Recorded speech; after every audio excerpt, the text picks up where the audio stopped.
ସାପ୍ରେମ ଜୟଜୀ। ଗତ ଭାଗରେ ଆମେ ଜାଣିଲୁ ଯେ ମନୁଷ୍ୟର ସମସ୍ତ ଖୋଜର ଶେଷ ଆତ୍ମଜ୍ଞାନରେ ହୁଏ। ବର୍ତ୍ତମାନ ପ୍ରଶ୍ନ ଉଠୁଛି, ସେଇ ପରମ ସତ୍ୟ କିଏ, ଯାହାକୁ ବେଦ ବ୍ରହ୍ମ ବୋଲି କହୁଛି? ବେଦ କହେ, ଅୟଂ ଆତ୍ମା ବ୍ରହ୍ମ ତତ୍ତ୍ୱମସି ସର୍ବ ଖଲ୍ୱିଦଂ ବ୍ରହ୍ମ। ବ୍ରହ୍ମ ହେଉଛି ସେଇ ଅନନ୍ତ ଚେତନା, ଯାହା ସମସ୍ତଙ୍କ ମଧ୍ୟରେ ସମାନ ଭାବରେ ବ୍ୟାପ୍ତ ଅଛି।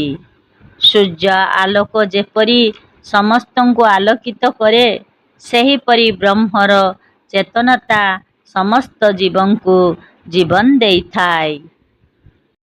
ଆମେ ସାଧାରଣତଃ ଭାବିଥାଉ, ପ୍ରମାଣ ଛଡ଼ା କିଛିକୁ ସତ୍ୟ ବୋଲି ମାନି ହେବ ନାହିଁ। କିନ୍ତୁ ବେଦ ଏକ ଅଦ୍ଭୁତ କଥା କହେ। ସମଗ୍ର ଜଗତରେ ଏକମାତ୍ର ସତ୍ୟ ଅଛି, ଯାହାକୁ ପ୍ରମାଣ କରିବାର ଆବଶ୍ୟକତା ନାହିଁ। ସେ ହେଉଛି ମୁଁ ଅଛି। କେହି ଯଦି ପଚାରେ, ତୁମେ ଅଛ କି? ତାହାର ଉତ୍ତର ପାଇଁ କୌଣସି ପୁସ୍ତକ ଦରକାର ନାହିଁ, କୌଣସି ତର୍କ ଦରକାର ନାହିଁ। ନିଜର ଅସ୍ତିତ୍ୱ ନିଜେ ନିଜର ପ୍ରମାଣ। ଯେଉଁ ଚେତନା ଶରୀରକୁ ଦେଖୁଛି, ମନର ଚିନ୍ତାକୁ ଦେଖୁଛି, ସୁଖ ଦୁଃଖକୁ ଅନୁଭବ କରୁଛି, ସେଇ ହେଉଛି ଆତ୍ମା। ଶରୀର ପରିବର୍ତ୍ତନ ହୁଏ, ଶୈଶବ ଯାଏ, ଯୁବାବସ୍ଥା ଆସେ, ବୃଦ୍ଧାବସ୍ଥା ଆସେ, କିନ୍ତୁ ଯିଏ ଏହି ସମସ୍ତ ପରିବର୍ତ୍ତନକୁ ଦେଖୁଛି, ସେ ନିଜେ ପରିବର୍ତ୍ତିତ ହୁଏ ନାହିଁ। ତିନି କାଳରେ ସମାନ ଭାବରେ ସ୍ଥିତ ସେଇ ହେଉଛି ପରମ ସତ୍ୟ ଆତ୍ମା।